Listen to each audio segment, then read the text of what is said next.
Hello friends, আজকে চলে এলাম নিয়ে নতুন একটা রেসিপি। এইটা হচ্ছে ছোলার ডালের পরোটা করব। আজকে আমাদের শনিবার, তার জন্য নিরামিষ, সেটার জন্যই করলাম। স্কিপ করবেন না, দেখুন আপনারা।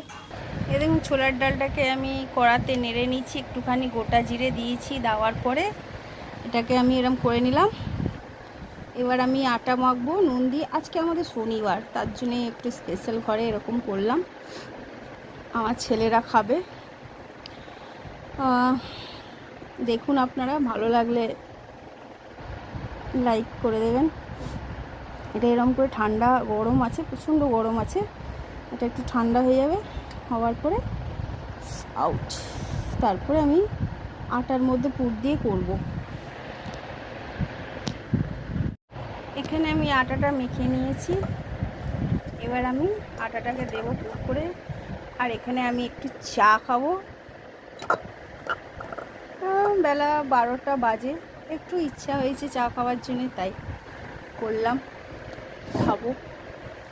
আর এটা এরকম করে আটার লেচিটা করে নিয়েছি, পুর দিয়ে এরকম করে করে নিলাম। এরকম করে পুরটা ভরে নেবো আমি ভেতরে, দিয়ে এটাকে মুড়ে নেবো।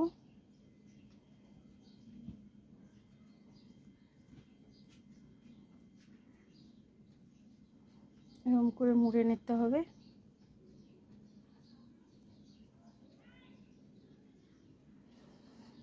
আজকে আমাদের লাঞ্চে হচ্ছে ছোলার ডাল, পুর দিয়ে পরোটা আর সয়াবিন আলুর তরকারি। আজকে নাকি শনিবার, আমাদের নিরামিষই, তার জন্যই আমি করলাম এরকম।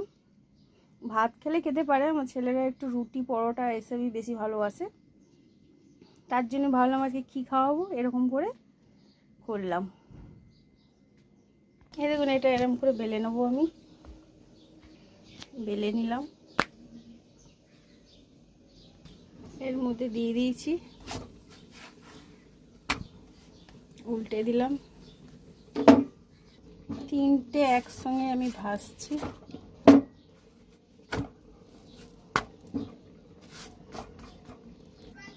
এখানে আমি তেলটা দিয়ে দিলাম, সাদা তেল। পরোটাটা ভালো করে লাল করে ভেজে নেব।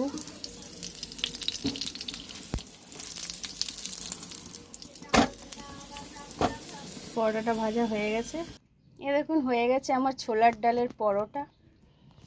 এ দেখুন, ভেতরে এরকম থাকবে, কেটে দেওয়ার পরে এরকম খুব নরম স্মুথলি আছে, দারুণ। এটা হচ্ছে আমাদের আজকে দুপুরের লাঞ্চ। এখানে আছে নিউট্রিলার আলু দিয়ে করেছি ভাত। এটা মুগ ডাল আলু দিয়ে অল্প করে করেছি ফোড়ন দিয়ে। এখানে একটা গোটা পরোটাটা রাখলাম। আর এটা এরকম কেটে দিয়েছি, ছোলার ডাল যেটা পুর দিয়ে দেখিয়েছিলাম, কাটার পরে এই যে ভেতরে এরকম থাকবে, কি সুন্দর খেতেও, হেভি নরম স্মুথলি, অনেকক্ষণ থাকবে। ভালো লাগলে লাইক, শেয়ার, সাবস্ক্রাইব করে দেবেন।